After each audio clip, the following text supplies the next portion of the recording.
Okay, it's just, all right. It looks like YouTube says it is streaming. So we're good to go.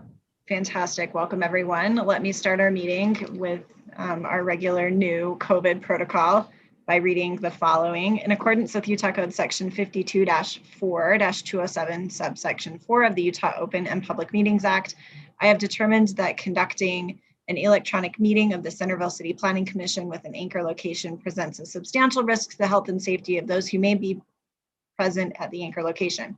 This determination is based on the facts and circumstances surrounding the COVID-19 pandemic, considering the continued number of COVID-19 case counts in Utah. Meeting in an anchor location presents substantial risk to the health and safety of those in attendance because physical distancing measures may be difficult to maintain at City Hall. So we will conduct our meeting electronically, and with that, we will start with the Pledge of Allegiance.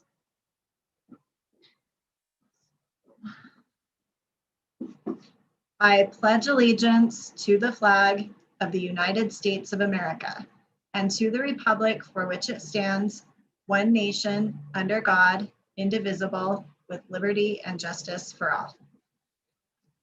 All right. And I have asked Commissioner Summerhays to give us a thought or legislative prayer, and so I will turn the time over to him. Well, what do you say in a week that's most unprecedented in history, regardless of your political leanings, thought tendencies, etc.? So I hope what I say will be something that brings people together, I guess, or at least is a start. Centerville is a fantastic community and with great people. And I think in local communities, because we know one another, maybe we're more patient with each other. When people are more distant, maybe it's easier to be more frustrated. But I heard something interesting just a couple of days ago, and it was along these lines. If you imagine the population of the country as a rug with a fringe, the perception is that it used to be that there was a large rug with a small fringe. And it seems as though that fringe has grown ever more, and there's more fringe than there is rug. So the question is why is that the case, and how does it pertain to us as a planning commission? I think it's important because as commissioners, as we try to use facts that were provided by our city staffers and other individuals, engineers, professionals, as they provide us with facts, we use those facts to determine how to make best decisions for our community.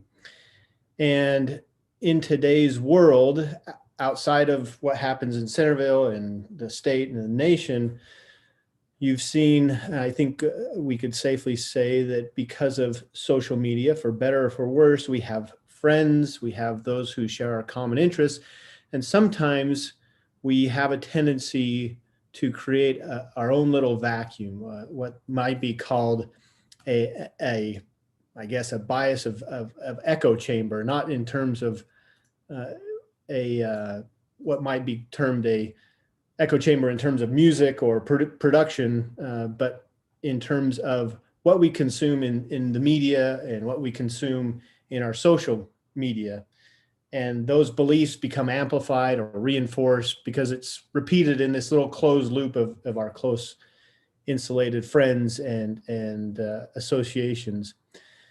So part of my thought in tying it in with the Planning Commission is that I hope that we try to find news sources that are historically reliable and historically focus on fact reporting that help us formulate our own opinions rather than relying on opinions generated outside of what we've come to know or trusted other sources. And hopefully we can increase the size of that rug. This is, I believe, something that's been happening for much longer than we'd like to maybe, or some people may like to suppose. It's not an issue of this week or this month or this year or a certain presidential period, but rather a longer period of time as we have more technology and we create associations and we have more outlets for media consumption. So again, it's always great to have an opinion, but hopefully those are formulated with the right set of facts. And I guess as I close up, I couldn't appreciate a more fantastic group of commissioners who we don't always agree on everything, but we try to use facts. We have differences of opinion, and sometimes we don't vote unanimously. In fact, quite frequently we don't, but we come to, I think, generally the direction that we head is the right one. So I share that, and I'll just give a quick prayer. Our Heavenly Father, we're grateful to meet as a planning commission this evening, grateful to serve the public and pray for thy blessings as we try to do what's right by this community and the land use decisions that we make, and say this in the name of Jesus Christ. Amen. Thank you very much. I feel like this whole last year we've been living through unprecedented times. It's been one for the history books, sadly. All right, the first item, well, technically the second item on our agenda tonight is, as we do at the beginning of every year, we need to elect a new chair and a new vice chair. So typically the way that we do this when we are together live is we'll do this by secret ballot. So we'll nominate, so what we'll do, here's my proposal. We'll go ahead and we'll open nominations for chair. And then once we get all of our nominations for chair, then we'll close the nomination process and then we'll vote. And normally we do this by secret ballot. So I'll pass out the little slips of paper and write our names and pass them all back to Lisa, who tallies them up and reveals what the result is. This year is the result of COVID, and we're doing this electronically. We're not able to pass papers. So what I propose that we do is everybody just emails their pick or texts their pick confidentially to Lisa, and everybody has her text number. So the only person who will know who voted for whom is Lisa, and she will not disclose that information to anyone. So are you guys all okay with that? And then we'll do the same process with regard to the vice chair. That's my proposal. Okay. All right. So I will open things up for nomination, and I would like to go ahead and start off by nominating Kevin Daly for chair, because I think that he does an excellent job.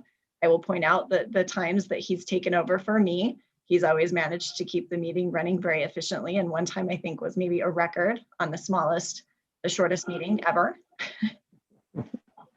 And one last reason is that my term expires in May of this year, and I'll be leaving the commission at that point. So I think that it would be an excellent time for Kevin to take over. So I nominate Kevin for that reason. So can I nominate Shaylin at least until she's no longer on the commission? You may. Great, I'll do that. I nominate Shaylin. Any other I will absolutely entertain other nominations if anyone would like to put any forward.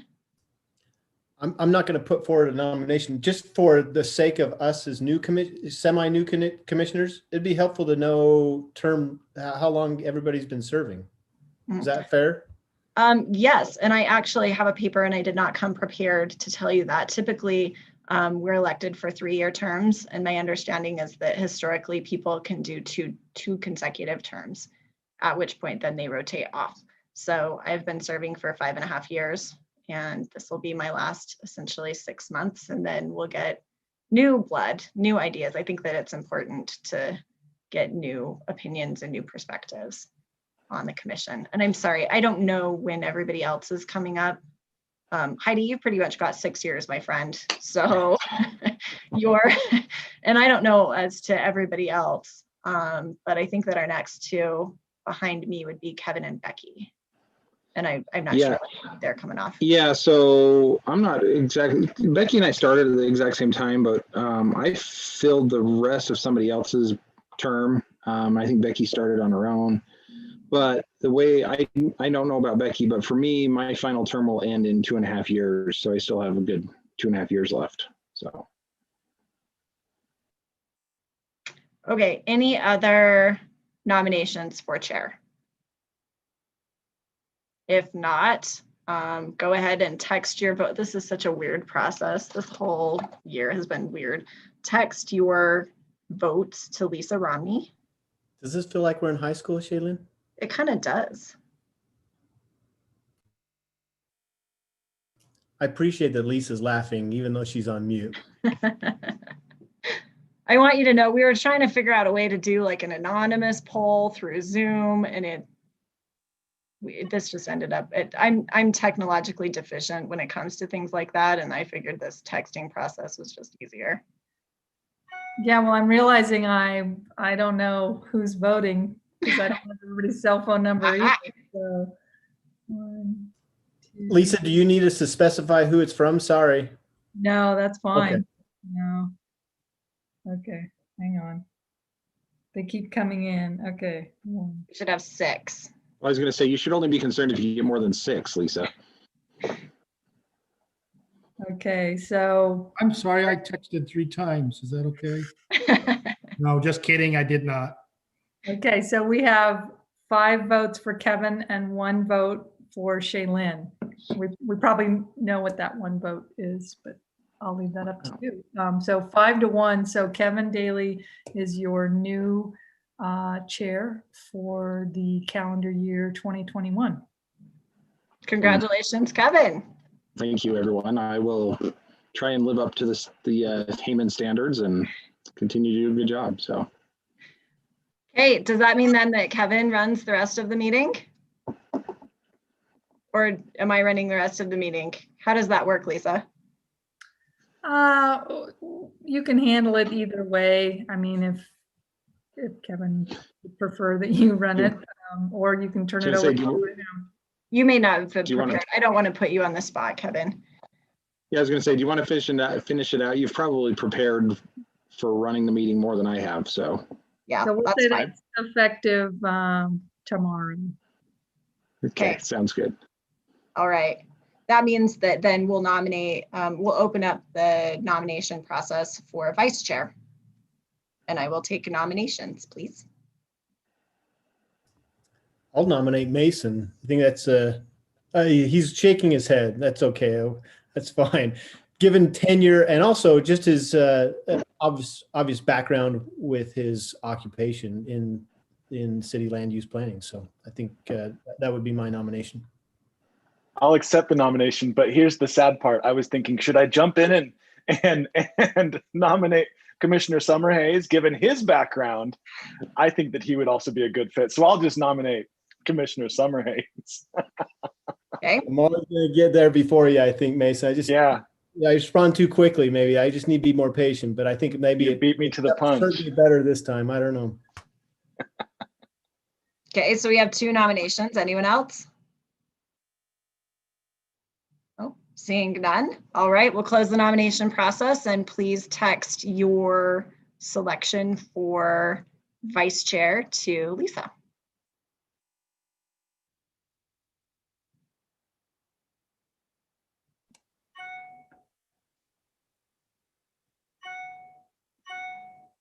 It's just easier if I wait until they all come in because I write one down and then another one comes. So, okay.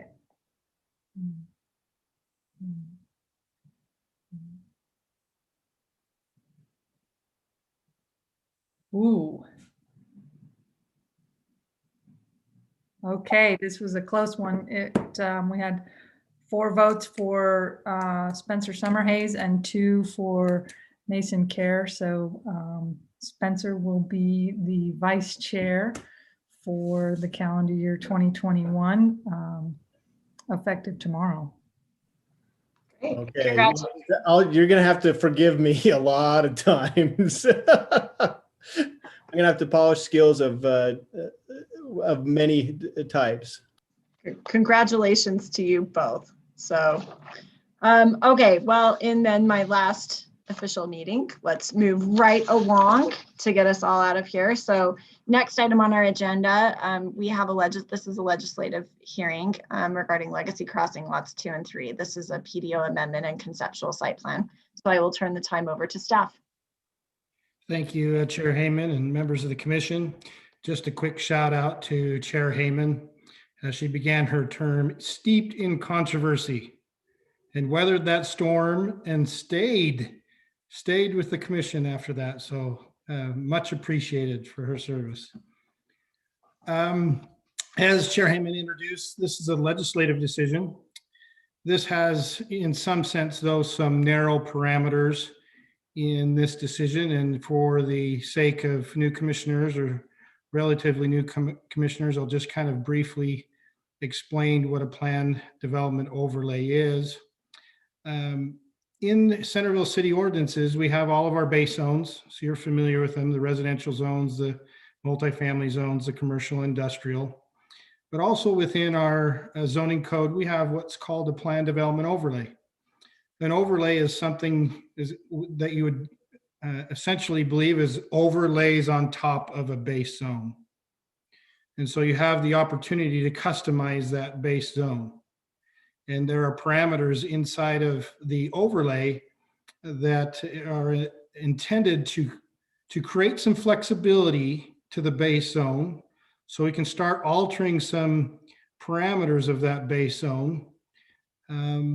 We also want to achieve a better integration of uses than a traditional base zone.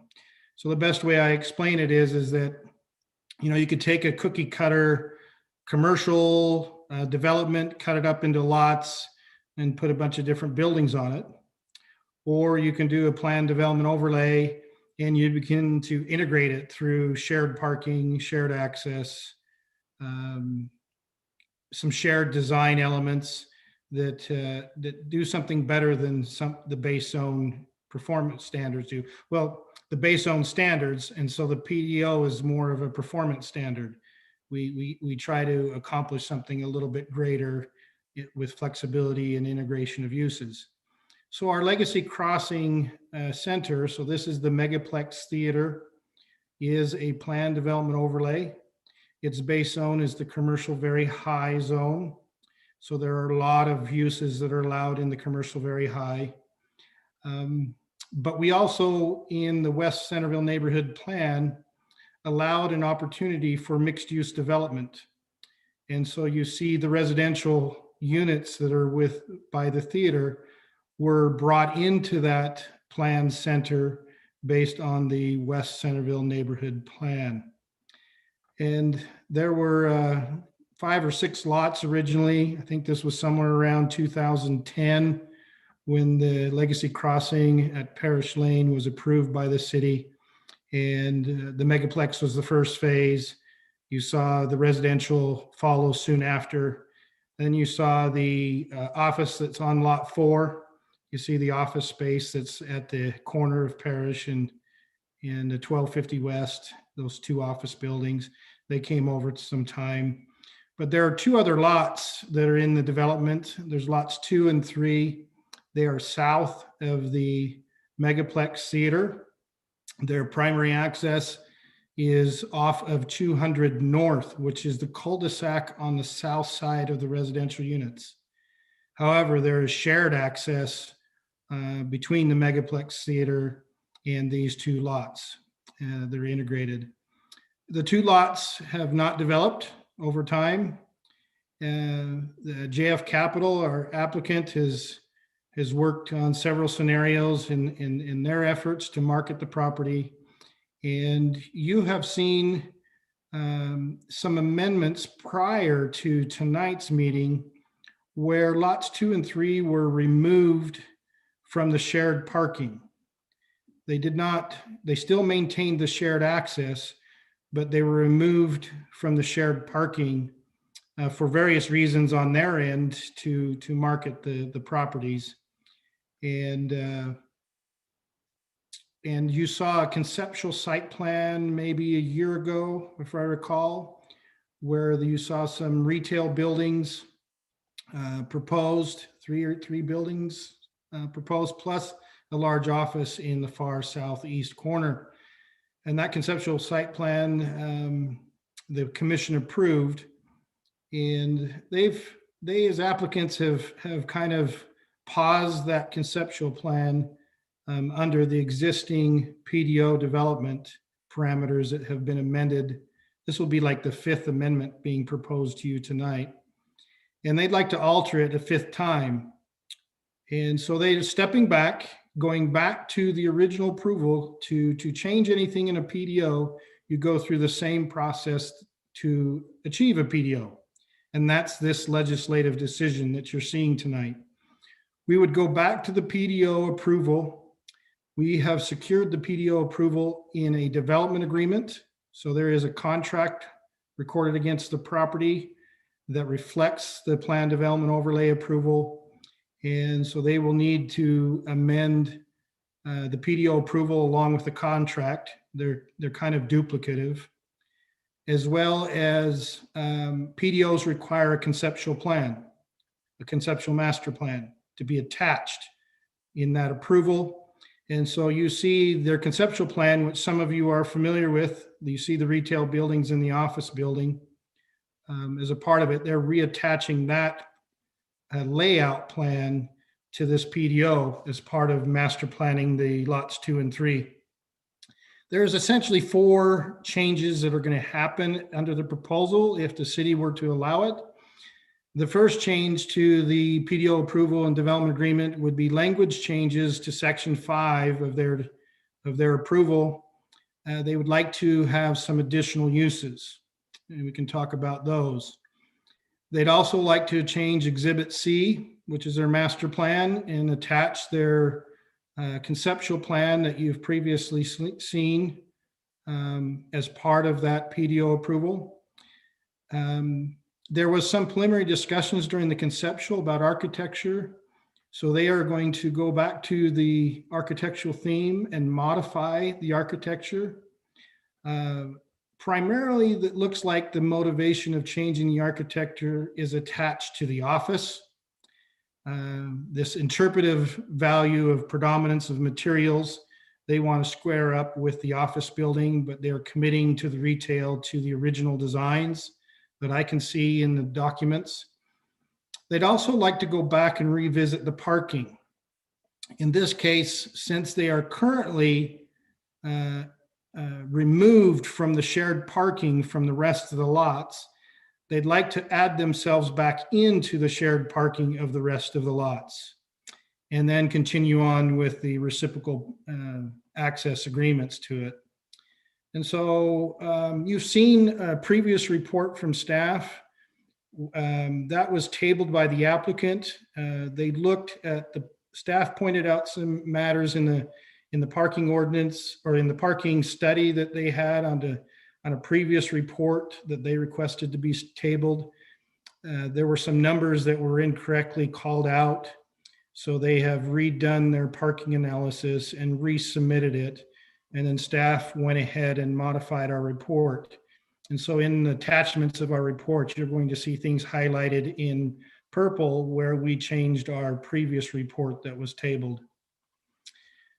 Just quickly to go over, just highlight briefly the staff comments. The first one I think is fairly significant. It's the addition of uses to the project. In summary, it looks like they want to add recreational vehicle sales and repair. This is not a conversation new. This has been kind of an on and off again conversation by the applicant, is whether they'd be allowed to add the recreational vehicle sales and repair.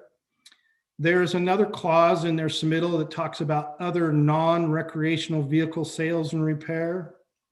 That's something that staff has discussed at length with the applicant because we're trying to rectify what they define their uses are versus what the city ordinance calls out in the definition uses, and make sure that we don't develop confusion between the definitions, so that when if anything it gets amended, we know exactly what the approval is. So other non-recreational vehicle sales and repair is a little bit of an oddity. But I think that basically just says that they can do other vehicle sales. As part of that limitation, though, for the other non-recreational vehicle sales, they would like the opportunity to have an outdoor display of those non-recreational vehicles, and they're saying not to exceed 10 vehicles. And staff raises a matter with that. And then they would also like to add, on the end of one of the retail buildings, they would want to add a drive-through facility to the building. How that's important is that the original PDO, even though we have a lengthy list of commercial very high uses, the original PDO narrowed those quite a bit to office and retail, some restaurant uses, but it specifically in that original approval eliminated auto sales by call out in language and said no vehicle sales allowed. So that's why they're coming back in with these amendments. It also eliminated drive-throughs. Drive-throughs is kind of this secondary feature that's attached with uses. You know, you have drive-throughs and banks and drive-throughs with fast foods. But the PDO wanted destination uses rather than frequency of rotation of uses that drive-through facilities tend to have. So some of the things that highlight for staff in here is we recognize that this is a decade-old development, and lots 2 and 3 are closer to the south end and closer to our industrial very high areas. We recognize that the primary access is not through the theater site. It will be off of 200 north on the south side of the residential units. And so we do recognize there is some uniqueness to lots 2 and 3, and for better or worse in that uniqueness, they have not developed yet to date. So in some ways, the idea of adding additional uses so that those lots can be marketed and developed is a good thing. A couple of things that we highlight is the city originally, I think the story of the vehicle sales was really driven out of the Megaplex Theater was owned or was going to be operated and leased out to the Miller family. The Miller family is not unfamous about being a car dealer. And at that time with the mixed use, the city wanted to ensure that the mixed use occurred rather than a theater and then an auto mall. The city desired the actual mixed use concept, and that's why sales were eliminated. And again, I explained the drive-through, the idea of non-destination type uses. I just raise a little bit of concern about this idea of outdoor storage and vehicles. If we are going to add vehicle sales in a limited fashion, there are 2 things that kind of worry me in the layout. The site layout is generated around retail and office and does not really show much where we would display vehicles other than encumbering existing parking stalls for the outdoor display. I recognize it's a limited request, but again, we're probably going to occupy stalls in the parking lot areas. And when we're asking for a modification, to some degree, that raises a little bit of a red flag. Are we okay doubling the stalls between patron parking if a user comes in that's non-vehicle sales versus display if we have a user that comes in with vehicles? And so I mentioned that concern, and I think in the CVH zone, I know in the CVH zone, vehicle sales is a conditional use. So if we are going to go down the road of allowing some limited vehicle sales, let's keep the conditional use control in place so that we can see how they would come back in a development and operate either doubling up of stalls or figuring out a display area. The other thing that I'm concerned about the language is we need to make sure that, I think that if we're going to have recreational vehicle sales, that they're either under the same auspices, that they have a CUP, or we just, from my understanding and talking to them, mostly that would be indoor. And so I think we should just make sure that with recreational vehicle sales, it's done indoors, the repair is done indoors. I would be really concerned if we started creating vehicle sales and repairs that start occurring in parking lots, non-screened areas. I think that's disruptive of the other uses. So I raise that concern. On the drive-through, I think it's really limited. I think in retail areas, you can accommodate some drive-throughs, whether it's a dry cleaner. And so I didn't raise a too large issue because it was limited in their request. I think the architectural theme, it seemed the commission was fairly open to the original design of the office building, which deviated slightly from the materials uses. And so I'm assuming that we're comfortable with it. And so I just outlined the language that would be need to approval to modify the architecture. The parking and cross access is probably the other large issue that staff brings up. The cross access is there, and so I'm not concerned about establishing a cross access. It really became down to the counts of parking. What's unique about Centerville City Ordinances is that we're a little aggressive on the office. There's a history on Main Street about parking for office space. And office space in Centerville is calculated at 5 parking stalls per 1,000 square feet of office. Most other places will be between 3 and 4. So we have a history of requiring more office parking because of a bad apple story in Centerville. Just so you know, lots 4 that contain the large office buildings, they were approved originally at 4 per 1,000. And so I think now that they've corrected some of their office parking, if we did the 4 per 1,000, they would only need 250 something stalls, and they're providing 273. So that's and the code requirement at 5 per 1,000 would be 313. And so essentially what they're doing is they're saying, can we borrow 40 stalls from the rest of the development, which there are sufficient stalls for the rest of the development under the approval. There's actually a little excess.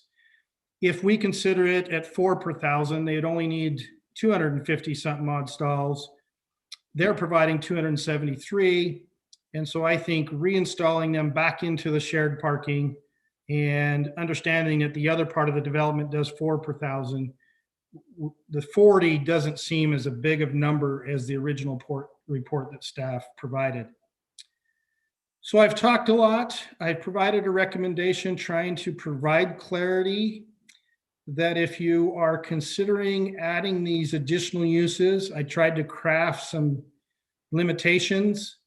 I think I also did a default in the recommendation that if this moves forward and is approved by the city council, that we use the skills of our attorney, Lisa Romney, to make sure it reflects what these restrictions are. But other than that, that's our presentation to you. Thank you, Corey. Does anyone have any questions for staff? I'll quickly ask a couple, Corey, just on parking. Again, we're talking about an overall development that stretches all the way up to Parish, all the way down to this, what I'll call the southeast corner where the office building is at. Is that correct? That's correct. So when we're talking about shared parking, we're talking about parking across that entire area. So overall, they're over parked, I guess. And from a practical standpoint, are they going to be using excess stalls over, on the northwest corner? Certainly not. And so in my mind's eye, they're really going to be, if sharing any parking at all, it would most likely be that south parking portion of the Megaplex theater. Is that is that a fair assumption? Yes, I bring that up in my previous report because the apartment units have 1 stall per unit on site. and their second stall was designed to be the 70 stalls just east that are on the Megaplex site.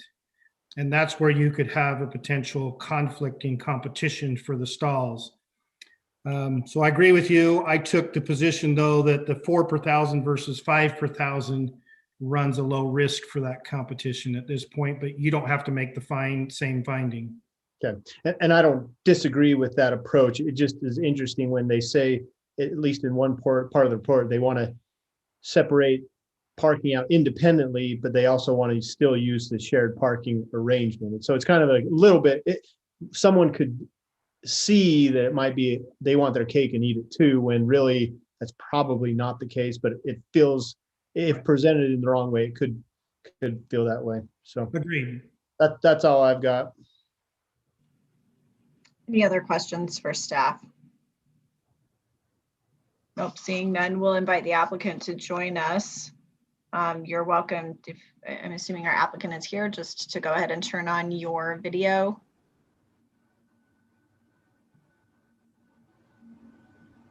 Or are you, there we go. Usually applicants are by video, but I suppose I shouldn't assume they could join via telephone. Hi, if you'll just introduce yourself for us.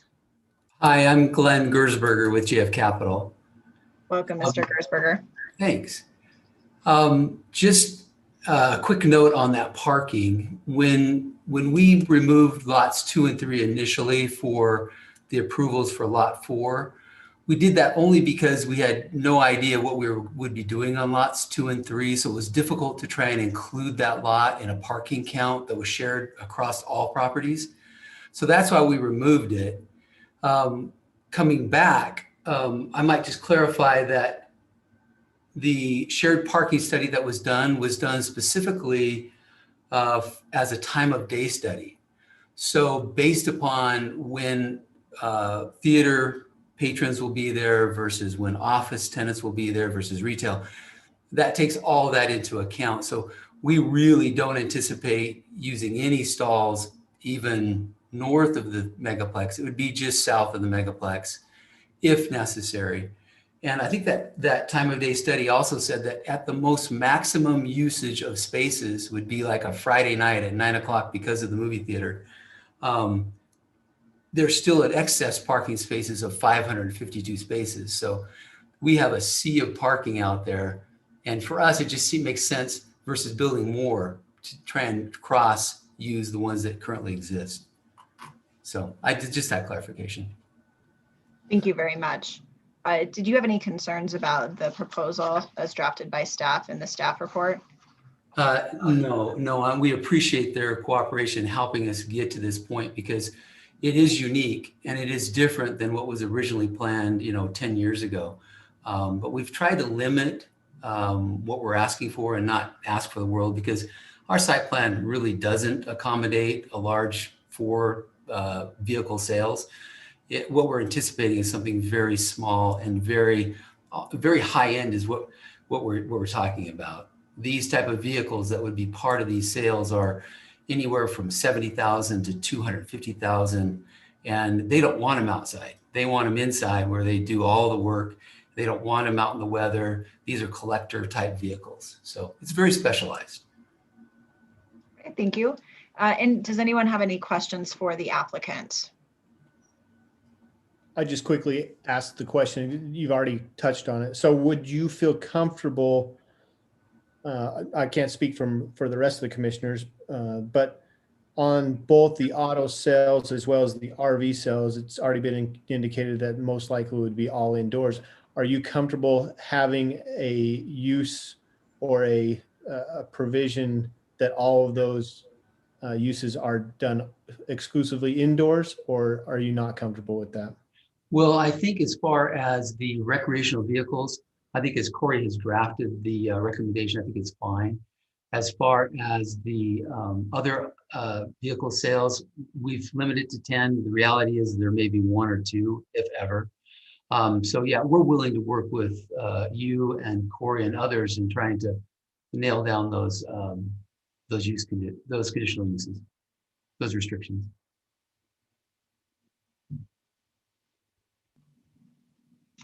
Any other questions for the applicant? If not, Mr. Gersberger, we appreciate your comments and we'll ask you to mute your video. And this matter has been scheduled for a public hearing, so I will take the opportunity to open the public hearing and invite any member of the public who wishes to speak to this matter to step forward. And I don't see anyone else. As there's one potential person, two potential people online if you'd like to join us and provide comments. And then Mackenzie is sharing on our screen if anyone wants to join via telephone. So I will just pause for a moment and give anyone who's interested in commenting time to do that.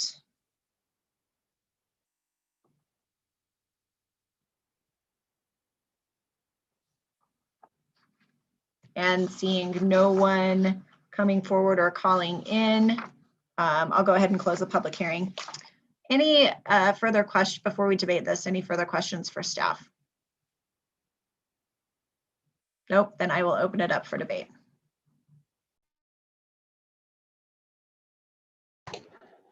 I'll start.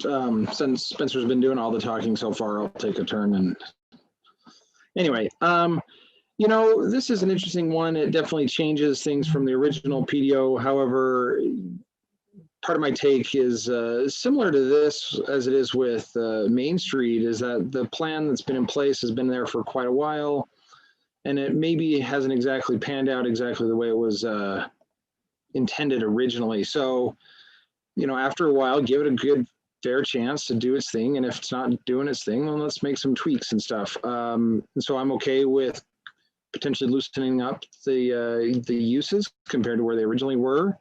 And then as far as parking goes, I think this is a good example of being able to provide parking without overdoing it. You know, it's possible you could make an argument that, for example, Target has way too much parking because when is it ever full? It's never full.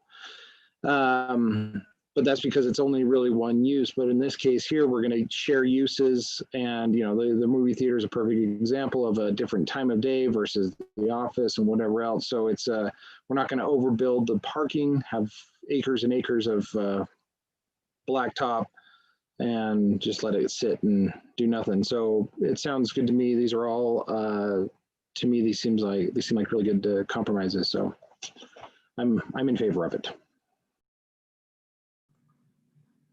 Anyone else? I mean, I will say I appreciate Corey's addition to the vehicle sales with regard to the display outdoors and making that a conditional use permit. I thought that that was smart.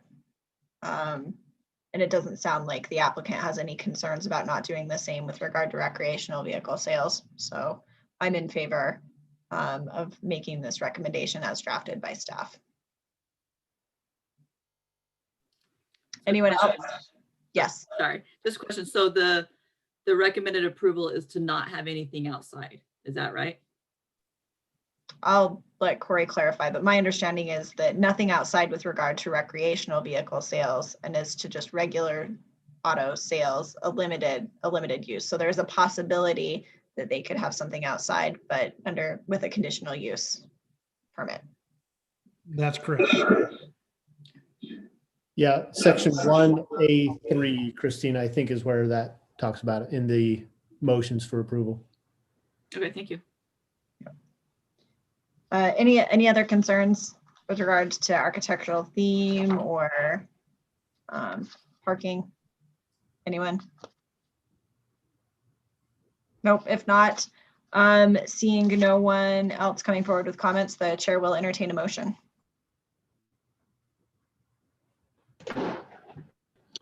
I hereby make a motion for the Planning Commission to recommend approval for lots 2 and 3 of the Legacy Crossing at Parish Lane development, subject to conditions. We got 1, 2, 3 in the staff report, and reasons for action A through G.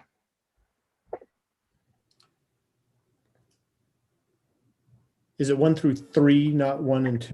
Is that what I see? 1, 2, and 3. And I'll second. Okay, it's been moved and seconded. Any further discussion or debate?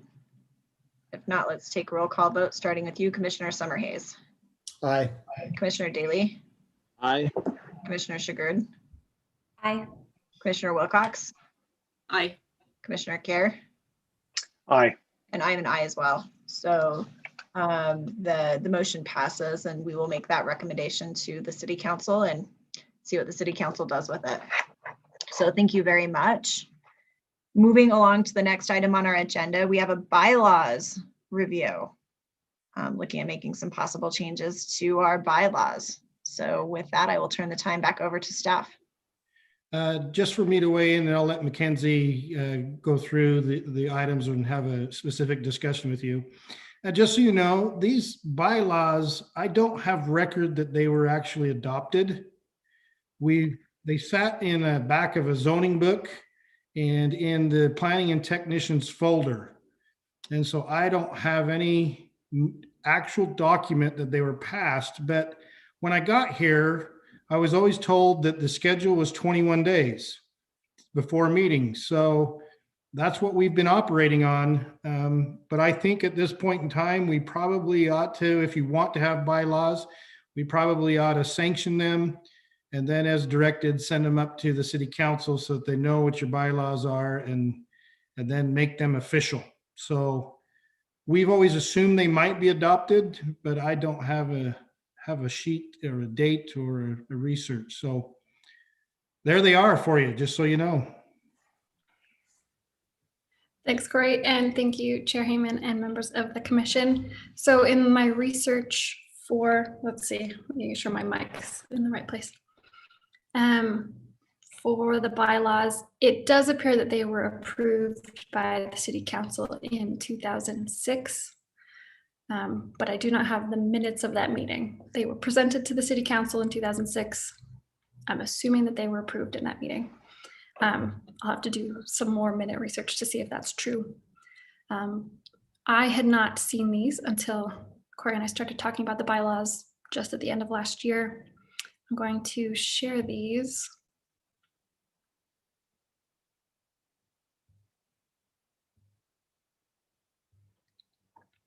So assuming that these were created in 2006 and then passed, if they could have been prepared previously to that and just tweaked slightly, we do not follow them 100% as written. There's only a few things that I noticed was in the order of business, we have changed the order that the approval of minutes is then at the end of the meeting, just for ease of the flow of the meeting, and so as not to dissuade people through sitting through the whole meeting if minutes are at the beginning. So I hope you all had a chance to look through them. I don't have many specific changes. There is one thing I would like as a member of staff. I would like to change that order of business so that minutes are where we have been putting the minutes. And then I would like to change the 21 days from application to planning commission to 28 days to just give an extra week of buffer. Because as you may or may not know, newsprint is going out of fashion. We are still required to publish in the paper. The Deseret News and the Standard Examiner and the Salt Lake Tribune all went to weekly publications, which extends the time required to publish in the paper. It also just gives staff a little bit more time to digest an application and come up with a really good recommendation. So I didn't prepare any edits to the bylaws today. I just wanted to get them in front of you so that you could become familiar with our bylaws. And then I will prepare some edits in the future. They do need to be approved by both the Planning Commission and the City Council. So just the final word is at the City Council for the Planning Commission bylaws. In the ordinance, let me see if I can find what section of the ordinance.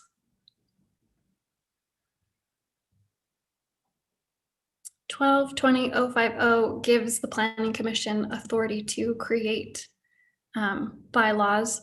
For the most part, the current bylaws are basically what the ordinance lays out. There's only a few things that deviate or add to the ordinances, and that is the order of events. For the most part, it's just Robert's Rules of Order. So if you have any questions, or if you want to talk about it or give staff any directions for changes that you saw that you would like in those bylaws. Yeah, just one comment on the issue of time frame. Increasing it helps us comply with state law for noticing. But as some of you may be aware, state has wanted us to learn, not to learn, but to pick ways to streamline processes. And this is one of those things where the state has modified noticing requirements to now they operate a state website. We have to post there, but we still have the paper. And there's been lots of individuals saying, why do we maintain the paper notice in today's technology? But at the same time, there are still those who read the paper. I'm just not sure they go to the notice section. I still see people, I get comments and I'm not in the obituary section yet, but I don't know if people read the notice section. But yeah, to hit the newspaper notices to meet state requirement, until that changes, it creates a problem now that newspapers are going out of vogue. Corey, Mackenzie, and Lisa, I do have a question on notice requirements. What are notice requirement timeframes for the municipalities directly around us, as well as other municipalities throughout the state of similar size? So are you asking, does everybody do the same things that we do newspaper wise, or No time. just what's the requirement? You're asking, Mackenzie, to go from 21 to 28 days. I prefer to keep it tighter. I know that's not convenient for staff necessarily, but in terms of conducting the business of the community, it's nice to be able to help move things through at a little faster pace. So that's why I asked the question. If we're the outlier, it's one thing. If we're not the outlier at 21 days, I don't want to be the outlier at 28 days. Does that make sense? Yeah, and I do not know the answer to your question. I'd have to do the research on that. Most of them, we can do the research on details. Again, I've only worked in 2 other jurisdictions, and I've talked to some other planners. This is one of the few times that the bylaws that I've seen in a commission put into this 21 day. Most of the ordinances will say you need to have a complete application, and then you'll be scheduled on the next available agenda.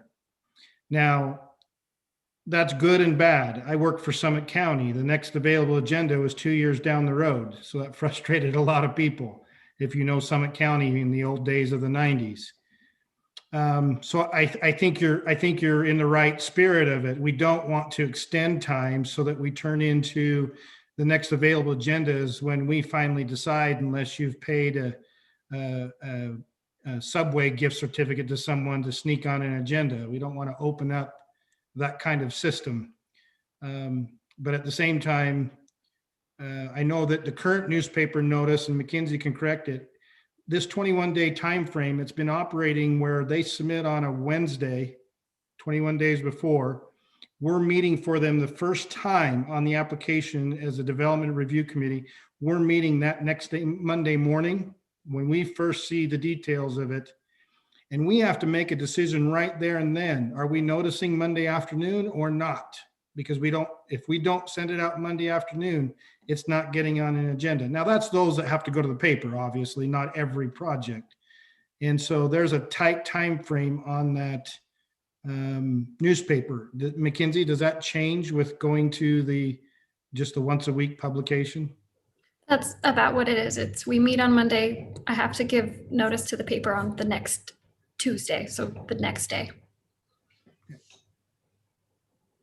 Hey, question for you on that, and this is Lisa, Corey, Mackenzie. Has there been any discussion maybe with the League of Cities and Towns about removing that requirement to publish in the paper, given changes in the paper and technology and modernizing the whole process? So it's come before I don't think ULCT has spearheaded it, but the City and County Recorders Association has spearheaded a change to that. It has failed previously. I know it's also in discussions again this year. I don't know if there is a drafted bill for it yet for this next legislative session. Yes, it has been brought up. I suspect multiple times, but there is a newspaper lobby because that's how they make most of their money. So it's hard to eliminate these, and they tried to eliminate it when we came up with the Utah Public Notice website and some of those other statutes, but it's still on the books, and we'll keep trying. It's not the most efficient way, and I think that things are changing now that all of our newspapers are just going to single once a week print. So hopefully we can come up with something, but for now we're limited with these statutes.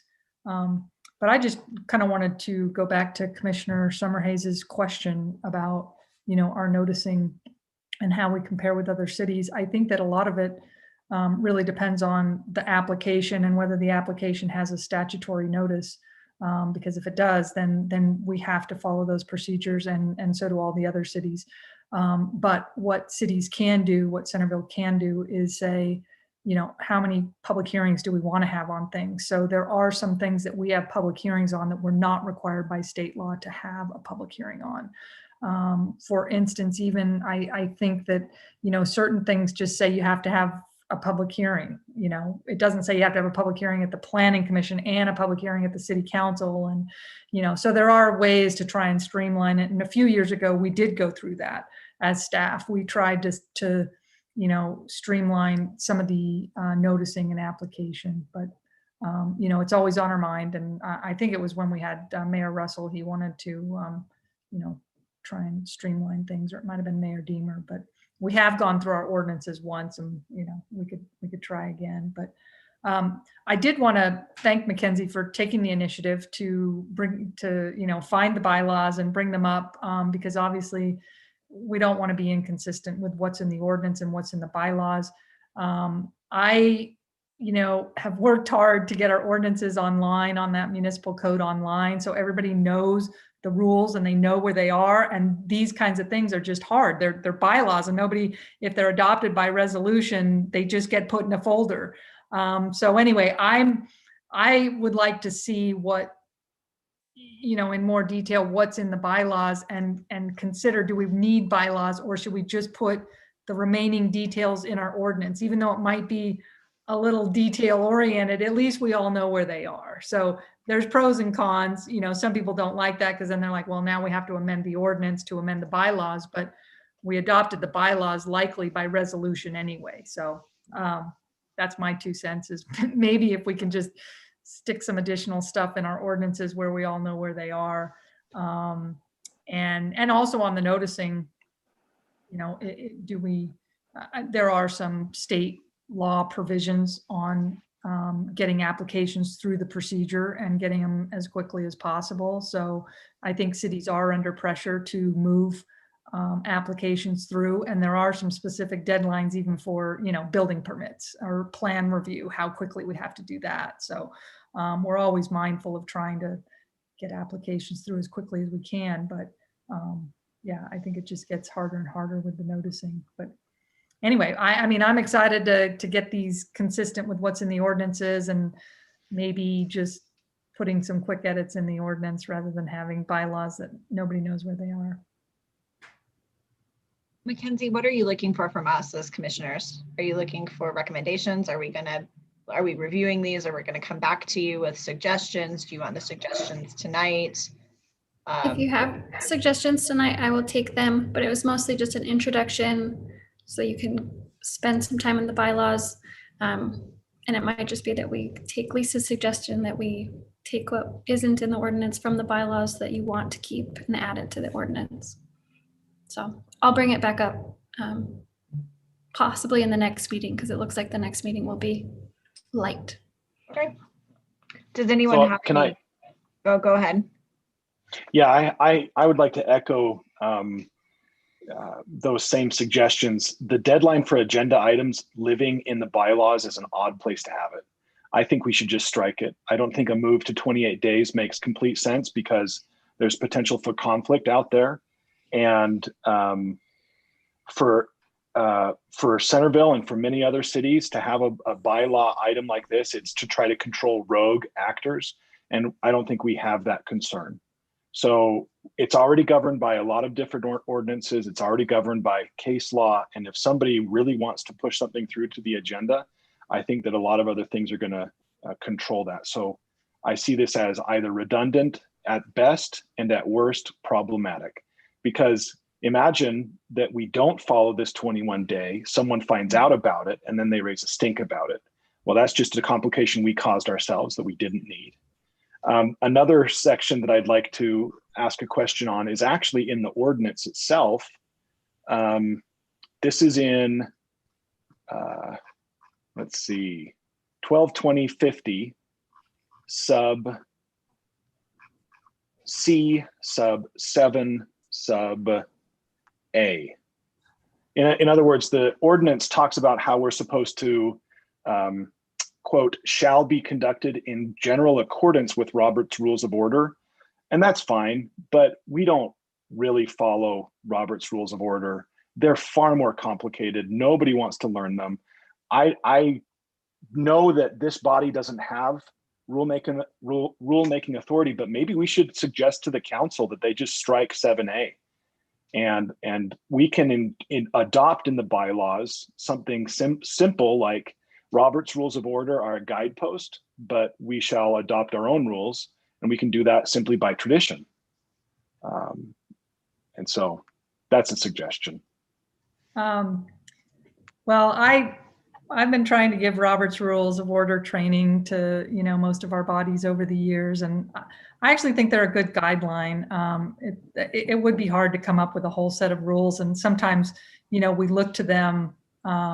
I have a couple Robert's Rules of Order books in my office. And, if something comes up, I'm like, oh yeah, let's look at this. But we tried to just couch it in the ordinances. Obviously, we're not going to be able to follow the 3-inch book of real parliamentary procedure, but I do think that there's very good guidelines, just on a motion and a second and a debate. And anyway, I don't want to have to come up with all of those rules, and it's a fairly good set. We use the simplified version, but anyway, those are my 2 comments. And I don't know. It says in general accordance with Robert rules, not strict application of. Well, so one instance is, if you want to reconsider strict Robert's Rules of Orders, you have to make a motion to reconsider at the same meeting. And we do allow a motion to reconsider at the next meeting. So that's just how we've sort of interpreted. But that's the policy we've set is, hey, it needs to be fairly soon thereafter. But, that's not in writing, but that's kind of a basic procedure. So I don't know. I just think that there'd be a big gap if we didn't have any, or we tried to draft basic procedures. But well, for clarity, I tend to agree with you. It's that I feel like as written, where it says shall be conducted in general accordance, I just wonder if simple fixes to loosen that would be helpful to us. Say something like they should be. I felt like the general accordance was the wiggle room, but I could certainly change the shall to a should in general accordance, because that's what we try to do. We do give training on, motions and seconds and how to amend a motion. And I think it's important. And I think that our bodies need to be educated in parliamentary procedure. So, but we could do a should.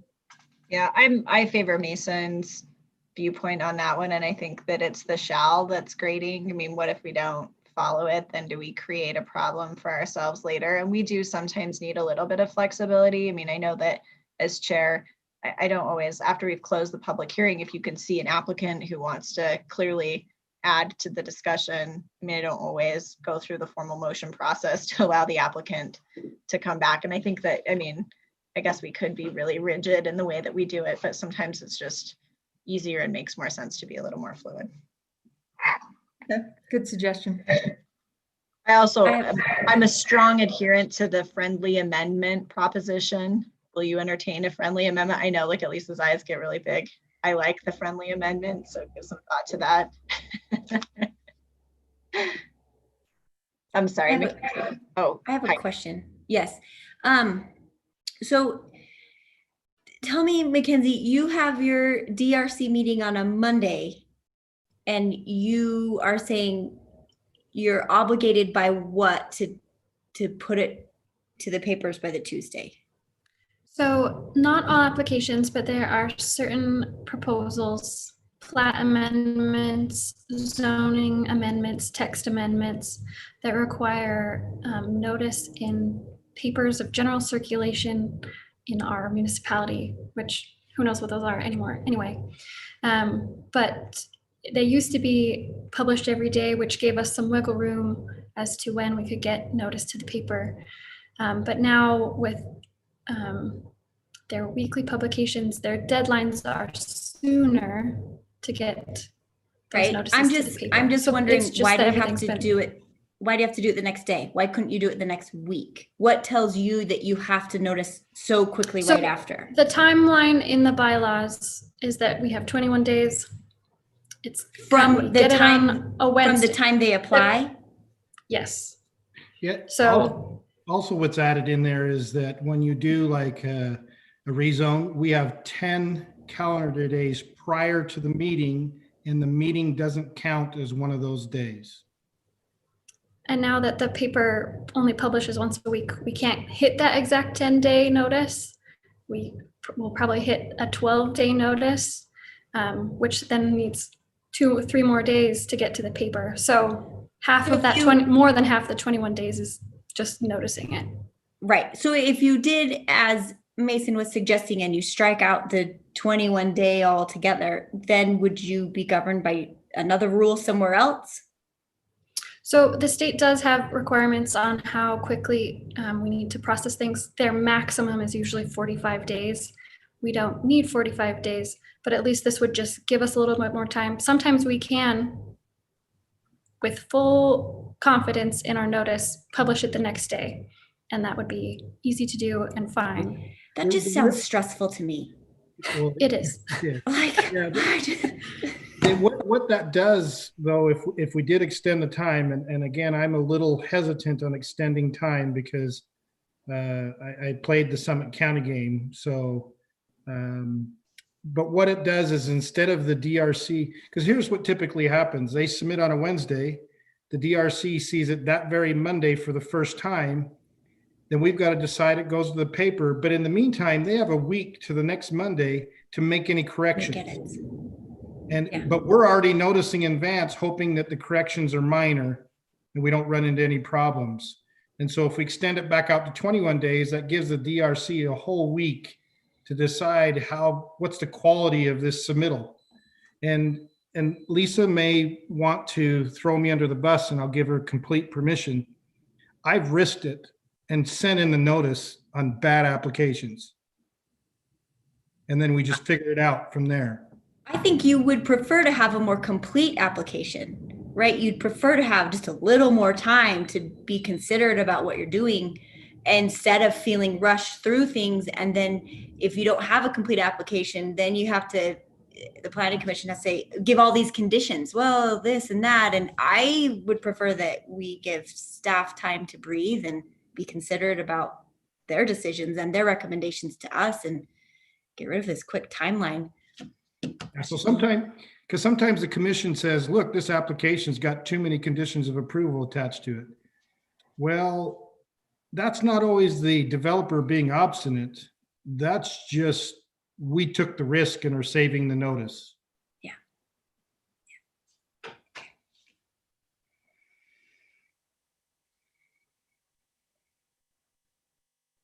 So I argued against my own argument. I yield the remaining time to Chair Heyman. Oh, I thought you were going to give it to me. I will accept.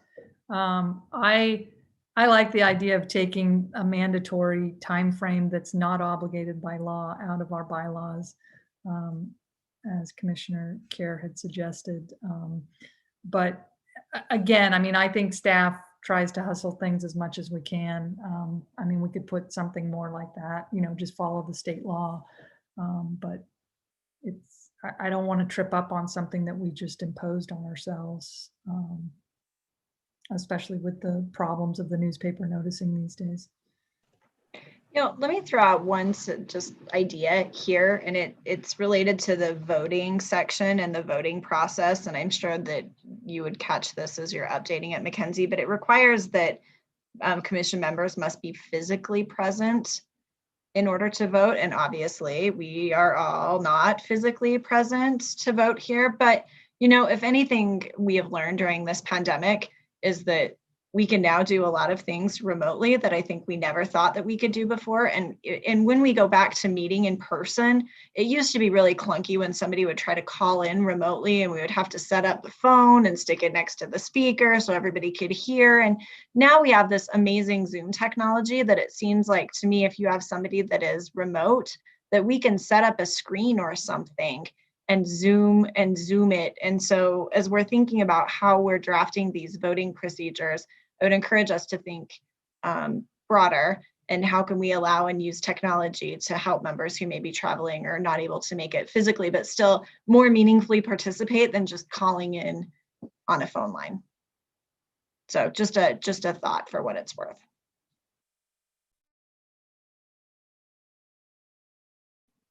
Okay, any other comments about the bylaws? No, I just had one quick comment about the going back to the discussion about in the bylaws or in the ordinance or whatever else. And and were we just talking about the 21 or 28 days or the whole thing by putting that in bylaws or in the ordinance? What was that discussion? Well, I was suggesting to let's see how much is left, because as Mackenzie said, there's a lot that's already in our ordinances. How much is left? And then have staff recommend, hey, we think there's enough here that we should have bylaws, or if there's only a few items, even though they're administrative, then let's just put them in the ordinance. Yeah, that sounds good to me. If it's already in the ordinance, then let's just take it out of the bylaws and let the ordinance govern it that way. But if there's enough left, I'm in favor of having bylaws if there's enough to make it meaningful. But for one thing, bylaws seems to me like would be more easily changed than an ordinance. The noticing would probably be different, I'm guessing. But no, Lisa's shaking her head no. But well, actually, Mackenzie's right. If they're in the zoning code, yeah, then you would have the notice. That's right. So yeah, I was thinking municipal code, but yeah, if they're in the zoning, you do have newspaper notice versus a resolution. Yeah. So anyway, bottom line is let's let the ordinance govern things as much as possible. So let's cut the stuff out of the zone or the bylaws that's already in the ordinance, and then let's see what's left and see if it's meaningful for bylaws. Okay, I will prepare a document for the next time. Thank you for your input. Great discussion. Moving right along, item number 5 on our agenda is a parking ordinance discussion. So I will turn the time back over to staff. Thank you, Chair Hayman. Commissioners, as you know, you've kind of placed on hold some of the goals as a commission that involve fairly intensive public input, and asked the staff to go back and look at some parking. So I have provided you a memo that just kind of takes some of my positioning. I won't go through that memo. We can discuss any matters that you'd like. And kind of being able to jump ahead, I've split out residential use parking and give you a copy of a table from surrounding communities, just as a start for discussion. My thoughts are, is rather than try to invent a whole new parking ordinance, we just do some slight comparisons, kind of see where others are at. You kind of know some of the problematic ones from the past, the Bell's Auto being the same as retail, church parking like we had for the church out on the west side. Some of the flex space problems where they say, I'm just going to do warehouse. So we calculated 1 per 1,000, and they come back in and said, no, I want to do boat sales now. and there's not enough parking. So you're kind of aware of some of the issues, but I thought I'd start with the easy one, which I perceived was easy. Maybe it's not, and take the residential section. Your other sections would be public uses and civic uses. The next one would be commercial, and the next one would be industrial. And just kind of point out what the surrounding communities are kind of doing. And we would just then focus or narrow down some specific ones you want to take a study and hard look at. And then we can maybe go to our engineer and absorb his contract costs to look at the manuals if we need be, and some further research as you see fit. So with that, I'm just going to let you start the discussion, and I threw in the one residential table to get you started if you wanted to. I like that you took, I think, what I perceived to be the easy one first, Corey. So thumbs up there. Jump into church and retail uses right away. Yeah, no, I really appreciate this. We have so many discussions of what do surrounding communities do. This is really helpful. Anyone have any questions for staff before we start talking about this one? No, I think this one is pretty easy because there are all no changes suggested, right? But you can always disagree with me. I found it very interesting, the approach that Farmington took on so many of theirs, where nothing was defined. Everything was just whatever you feel like. I was a little uncomfortable with that. Basically, what the Farmington says is, well, here's a small list of things that we create counts on, and all the other uses, we're just going to look to see if you're something like everybody else. And that's what we'll choose. And I'm a little uncomfortable with that process. Corey, did you talk to Dave Peterson about that? Not specifically, but I'll bring it up at his retirement party. Okay. No, I really appreciated this, Corey, and I didn't see anything in looking at what we do in comparison to what surrounding communities do that we were radically different. So that it feels like to me that residential is probably pretty good. It's some of the other ones, the churches and the retails, yeah, that are going to be a little bit more problematic. Yeah, I agree on this one. It seems like as I went through it, we were either exactly the same as everybody else that's listed there, or, you know, slightly different, but in my opinion, slightly different with good reason. But yeah, you're right. When we get into, it seems like wherever we're sticking dance studios, that's where the problems are. Yeah. I will say this is a general observation. I've never seen this in our community, and it's traffic parking related, but the Friday before Christmas, going northbound on I-15, the freeway off-ramp was backed up almost all the way back to Air Products.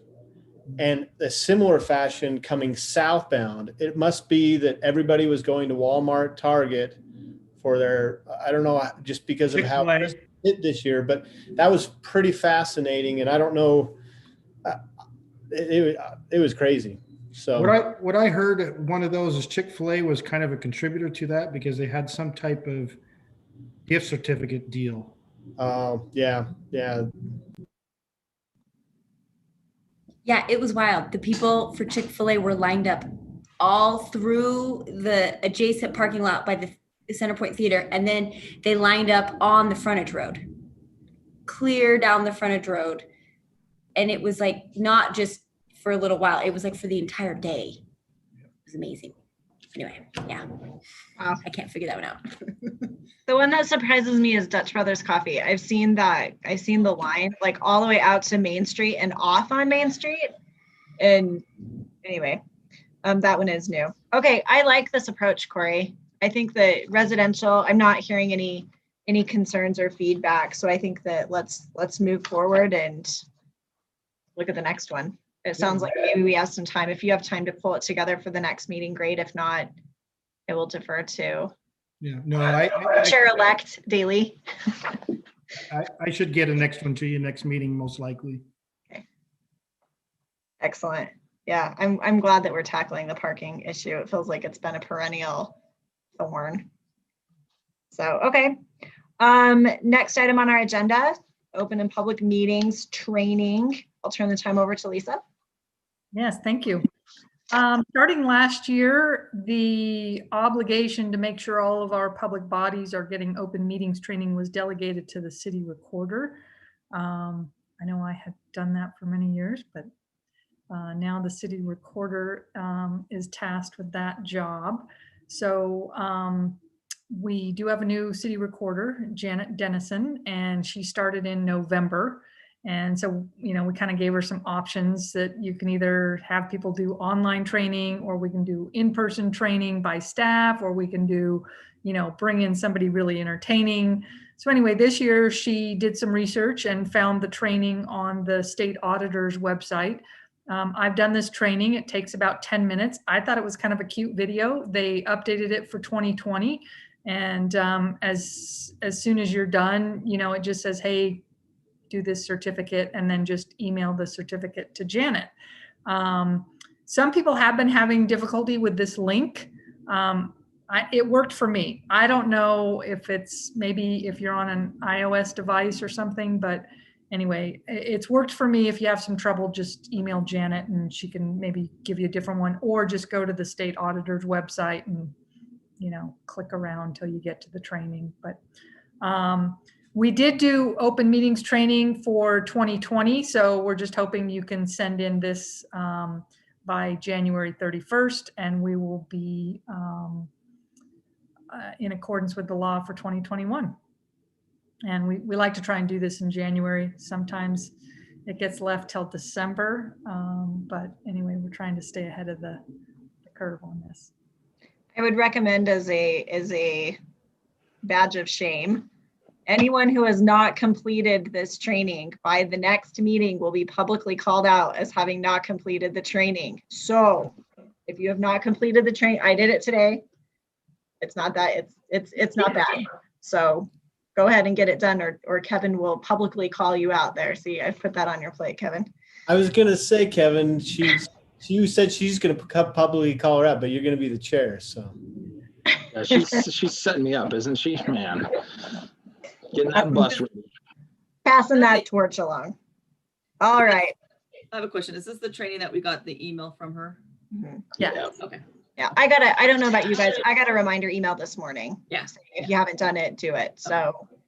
Yeah, and I will just say, when you click on the link in the email, it'll take you to a page. You got to scroll down, find open and public meetings, click on another link there that takes you to kind of the training site. So it's a couple of clicks in. Yeah, I actually thought that was the hardest part, was figuring out which thing I needed to finally click down to get to the training. But well, good. It's an aptitude test as well. Did everybody get an email from Janet today then, so that we can make sure we're also trying to get an updated email list for all of our public bodies? You wouldn't have gotten one because you've already turned back in your certificate. I got a copy of yours. Oh. So I think it was all of us that hadn't done it yet, and the gentle reminder to do it, which was helpful for me. I didn't get an email from Janet today, Lisa, so it must mean that she already had my email, correct? Okay, yeah, that's true. If you'd already done it, then Okay. Moving along, next item on our agenda, Community Development Director's report. I'll turn this time over to staff. Really short. Canyon Point is not complete. So they will not be on your next agenda. So all we would have is some training issues in the parking. and maybe the bylaws. And yeah. Where's Canyon Point located at, Corey? It is south of Parish Lane, just off of 400 East. Or it wouldn't be Parish Lane, it would be 400 North. Anything above Main Street's 400 North. And it's on the south side behind some of those duplexes in the Granite Square. There's a piece of property that's been in before several years ago that failed to develop. And it's accessed off of 400 East. There's a little small old home that sits out front. Used to be yellow with a blue window seal. I don't know what it is now. Okay. And just on the Land Use Development Management Act, really excited for that. You know, this one will be tough because it's a lot of definitions. It is one of the longer chapters, I think, but You can skim certain things, and then I'll just try and highlight sections that I thought were interesting, and maybe you can bring up, similar interesting sections. So I was just wondering though, if you're okay just getting that as part of your packet, or if you'd like me to send you the chapters sooner than that, if you need more time to make it through. I would be fine just with getting it as part of the packet, Lisa. It doesn't sound like we're gonna have, it's not gonna be a huge packet, so. Great. Okay, we'll just plan on doing that. Corey, inquiring minds would like to know if Centerville is getting a crumble cookie store. That's the rumor. Can you confirm it? Can you confirm the rumor? I can confirm the rumor. They are just about ready to receive their CO right there next to Starbucks. Excellent. I can stop right on my way home from the gym. It will be fabulous. I did get a call when the rumor got out that Cookie Crumble's coming in, and they're wondering what we're going to do to protect Fizz. and I said, well, just go twice a week, one to each place. Great. Thank you so much. And Cutler's, their cookies are pretty good too. Okay, last item on our agenda, our December 9th meeting minutes. So we'll do this in the regular course, going through page by page. If you have any comments or corrections, let me know. We'll start with page 1, page 2, page 3, page 4, page 5. I've got 3 small things on page 5. Lines 29, 40, and 46, where it discusses the various votes that we took by unanimous vote, 5-0. It should have been 6-0. There were 6 of us, and none of us recused ourselves for the schedule, the minutes, or the adjournment.